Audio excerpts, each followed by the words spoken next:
Puis Karine Claireau est l'invitée de notre journal. Sujets nationaux et surtout locaux au programme. Tension avec le club nautique et le syndicat FO, statut de l'archipel ou encore passage de l'Hermione en juillet. Karine Claireau, merci d'être avec nous. Et comme vous le voyez, nous avons plusieurs questions à vous poser.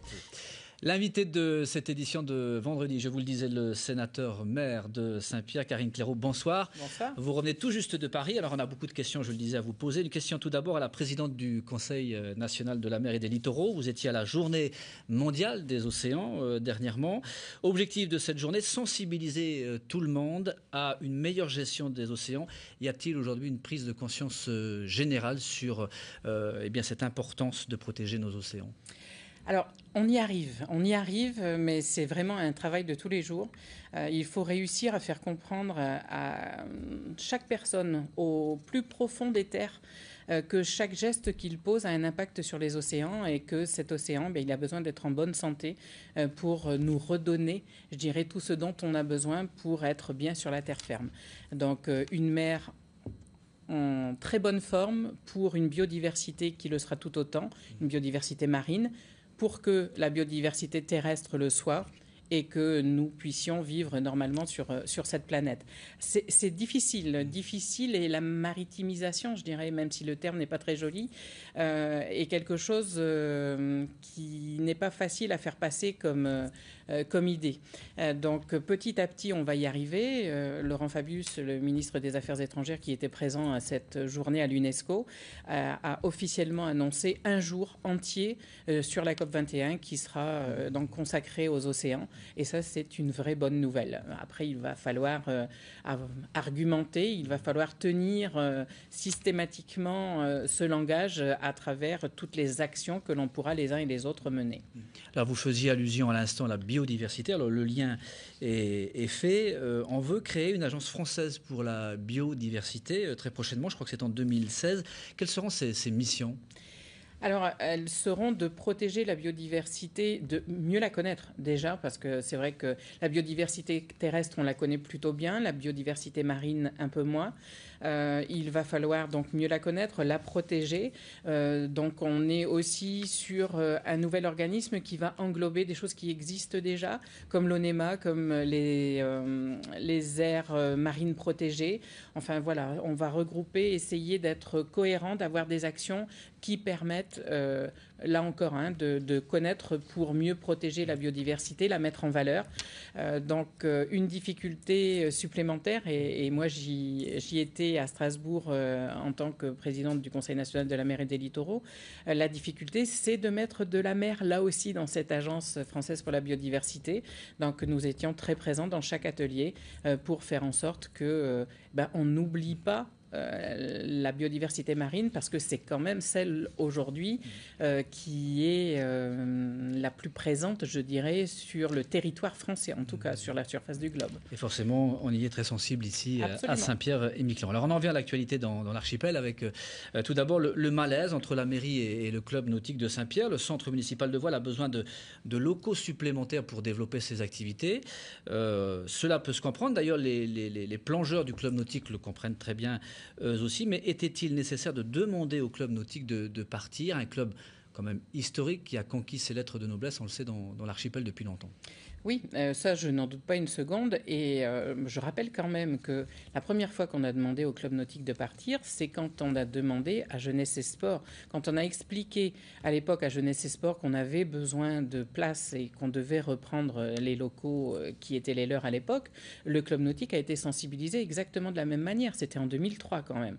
Ce projet a été abandonné par la suite. C'est pas que le projet a été abandonné, l'espace a été donc libéré par Jeunesse et Sport, et ce qui a permis, je dirais, au club nautique d'avoir un peu plus de temps pour se retourner et trouver une solution. Sauf que il ne s'est rien passé de particulier et que le club nautique est resté dans les locaux sans se projeter et essayer d'aller voir ailleurs. Est-ce qu'il a les moyens de le faire? Est-ce qu'il a les moyens de le faire financièrement? Est-ce que c'est possible?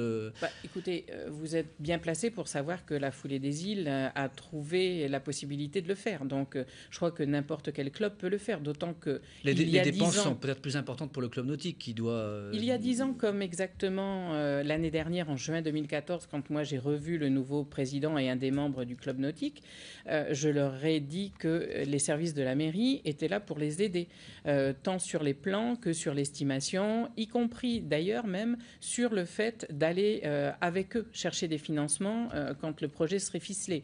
Donc quand même, c'est pas comme si on les avait abandonnés. Alors ce bâtiment, il a quand même une vocation maritime, nautique. Mais il va la garder. Oui. Pourquoi ne pas avoir demandé au club Lyon Avenir, par exemple, de laisser les locaux et de déménager plutôt qu'au club nautique qui, lui, se trouve près de la mer? Alors ça, c'est facile. Ça, c'est très facile et ça, je sais très bien que ça s'est beaucoup dit, notamment au club nautique, parce que je fais partie du club Lyon Avenir.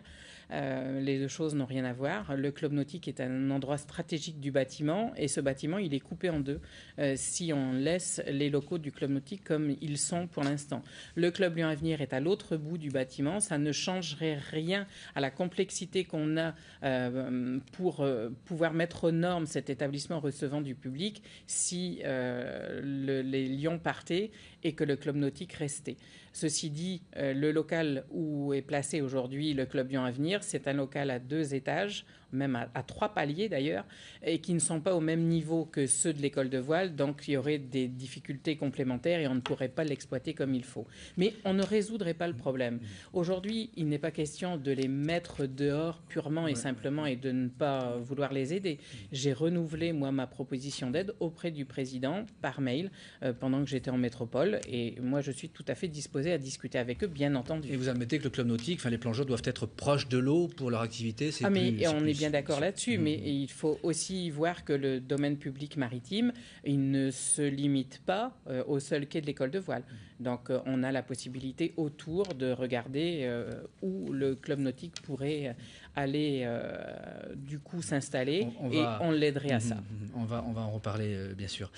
Autre sujet, le courrier du syndicat FO et les propos de Jean-Claude Mailly, le secrétaire général FO était dans l'archipel il y a une quinzaine de jours. Il a employé des mots très forts concernant le dialogue social à la mairie, parlant même de souffrance au travail.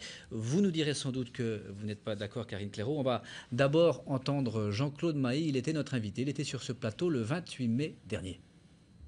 Quand je dis qu'il y a de la souffrance au travail, y compris sur les équipements du personnel. Certains personnels, par exemple, on m'a expliqué ça, quand il y a de la neige, ils sont obligés de mettre des plastiques dans leurs chaussures pour ne pas avoir les pieds trempés. Voilà, écoutez, c'est quand même c'est un ensemble, donc il faut que ça change. Clairement, il faut qu'on arrive à une situation normale, des relations normales, avec des discussions, de la négociation. L'autoritarisme, c'est jamais une bonne formule. Qu'est-ce que vous allez faire pour que ça change, pour que ça s'améliore ? J'espère que Madame le maire va comprendre et qu'il faut changer les choses. Nous avons en instance une plainte qui peut être déposée pour non-respect des textes réglementaires par la fédération. Vous êtes prêt à aller jusque-là ? Ah oui, mais bien sûr. Ah oui, parce qu'à un moment donné, je ne vais pas rentrer dans le détail technique, mais à un moment donné, ça peut conduire même à de l'entrave syndicale, selon nos avocats. Ça n'est pas rien, un processus d'entrave syndicale. Donc, et puis surtout, on fait ça pour les salariés de la mairie, qui peuvent pouvoir faire leur travail correctement. Et ce n'est pas le cas actuellement.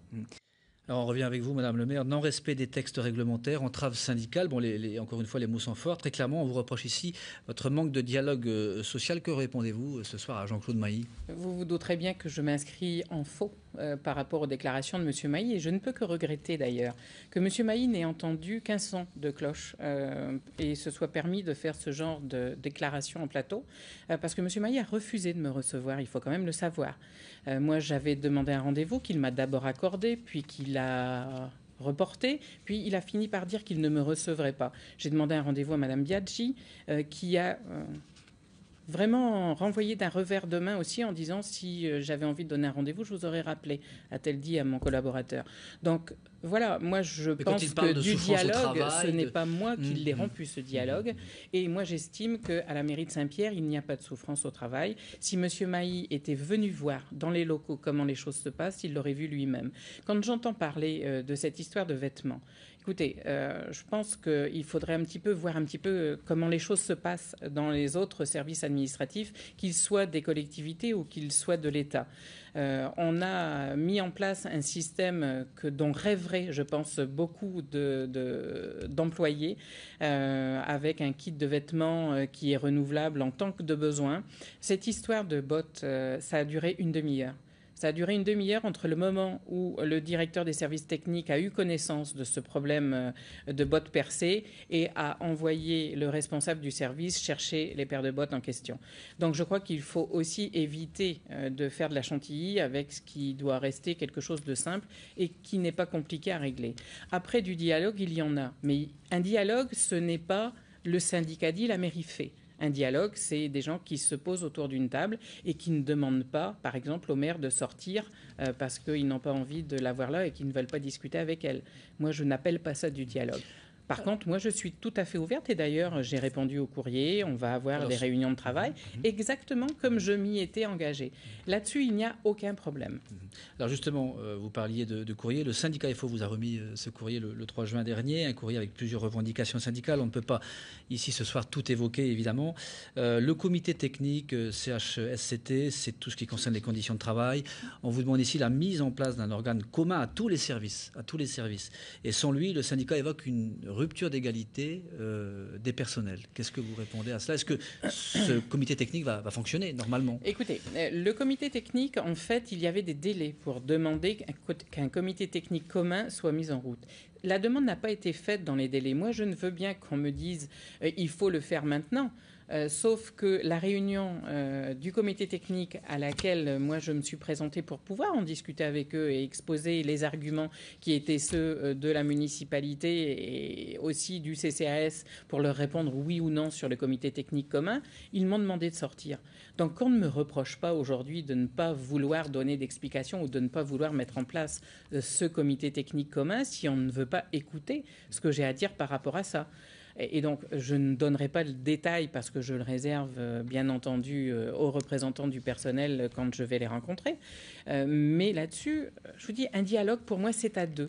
Et à partir de ce moment-là, il faut le faire grandir, ce dialogue. Et moi, je suis tout à fait prête à le faire. Il n'y a aucun problème là-dessus. Et il n'y a pas de mauvaises conditions de travail au sein de la municipalité. Je vous dis, il suffit de venir voir. Et d'ailleurs, vous-même, journaliste, et vos caméras, êtes les bienvenus si vous voulez venir voir dans quelles conditions exactement travaillent nos employés. Très bien. Le centre de gestion, il a été créé en 2014. Ses avantages, entre autres, on ne peut pas tout nommer, permettre à l'ensemble des agents des 3 collectivités un accès aux examens professionnels, d'accéder aux concours de catégorie A et B. C'est aussi plus de moyens en termes de formation. Ce centre, vous en êtes la présidente, mais il ne fonctionne toujours pas selon le syndicat FO. Qu'est-ce qu'on attend pour le faire fonctionner aujourd'hui? Là encore, les choses ont été dites, redites, un nombre incalculable de fois. Le centre de gestion, moi j'en ai été élue présidente au mois de novembre l'année dernière. On est dans une phase de préfiguration. Il était clair qu'on n'allait pas dans un claquement de doigts savoir ce que l'on devrait mettre exactement dans ce centre de gestion et de formation.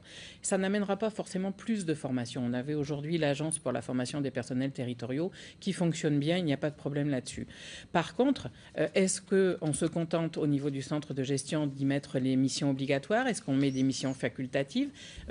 Quelle grandeur on veut donner à ce centre de gestion, mais quels moyens humains et financiers on veut aussi y consacrer.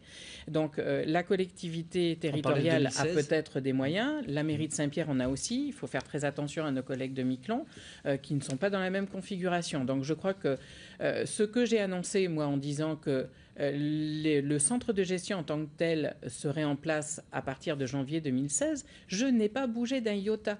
La préfiguration est en cours. Le rapport va être présenté normalement courant juillet. On va avoir l'expert du CNFPT qui va venir présenter ce rapport. Et les choses se mettent en place de manière tout à fait fluide. Il n'y a aucun problème là-dessus. Mais on ne va pas raccourcir les délais parce qu'il faut qu'on soit vraiment très cohérent et qu'on soit très efficace avec ce centre de gestion. Là, on va passer au dossier suivant parce qu'on me dit dans l'oreillette qu'on est un petit peu en retard. Autre sujet, le statut de l'archipel. On en parle beaucoup et forcément, on n'a pas fini d'en parler. Un conseiller d'État chargé de faire des propositions a été nommé par le gouvernement. Laurent Léon sera de retour d'ailleurs dans l'archipel, je crois, en fin de semaine. Avant de vous entendre, Madame Clairaut, on écoute la position de la secrétaire d'État Annie Jardin et du président du conseil territorial, Stéphane Artano. Extrait. si à minima, nous définissons au moins, ou redéfinissons au moins les compétences de chacun, ce sera déjà une première avancée. Et si nous allons, et je l'espère, vers une collectivité unique, je crois honnêtement qu'on simplifiera beaucoup de choses dans l'archipel et il n'y a pas de peur à avoir. Ce n'est pas vrai qu'il y aura une diminution de salariés ou d'ouvriers ou de permanents dans ces collectivités, sauf à ce que celui qui soit ou celle qui soit à la tête le décide. Il y a une autonomie qui sera effectivement celle du conseil territorial à ce moment-là. Donc c'est aussi selon les politiques de chacun. Donc pas de peur sur les dotations, pas de peur sur un désengagement de l'État. En quoi ça va changer le développement économique du territoire, le statut de la collectivité, si on adoptait une collectivité unique? Moi je pense rien. Je peux vous dire par contre qu'il y aura un gel de l'emploi dans la fonction publique territoriale, parce qu'un bon gestionnaire avec des doublons, il gèle les départs en retraite, du moins, il ne renouvelle pas les départs en retraite. Il y aura une réduction des dotations des collectivités, il faut être très clair, on ne va pas cumuler les 3 dotations dont bénéficient la mairie de Miquelon, la mairie de Saint-Pierre et la collectivité au profit de la collectivité unique. Ce n'est pas vrai. Vous aurez par ailleurs un désengagement qui va se poursuivre au niveau des services de l'État. Ça veut dire que vous n'êtes pas en faveur d'une collectivité unique? Je pense qu'aujourd'hui, notamment les mairies, si elles obtiennent des financements de l'État, c'est parce que justement elles sont municipalités. Demain, avec une seule collectivité, je peux vous assurer qu'on viendra nous dire « vous avez le pouvoir fiscal, c'est à vous d'autofinancer vos investissements ».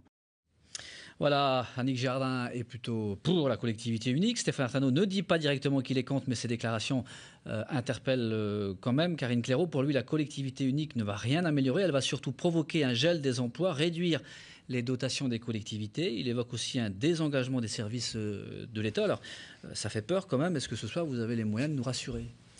Écoutez, moi je pense qu'instiller des peurs comme ça, c'est totalement ridicule, parce qu'il ne faut pas, parce que les dotations de l'État, ça se négocie, parce qu'il n'est pas question de diminuer le nombre d'employés dans une collectivité unique par rapport aux 3 collectivités que nous connaissons aujourd'hui, parce qu'il va falloir des moyens et que l'État, dans le cadre de négociations comme celle-là, l'État n'essaie pas systématiquement de baisser son concours à la collectivité territoriale dans son ensemble.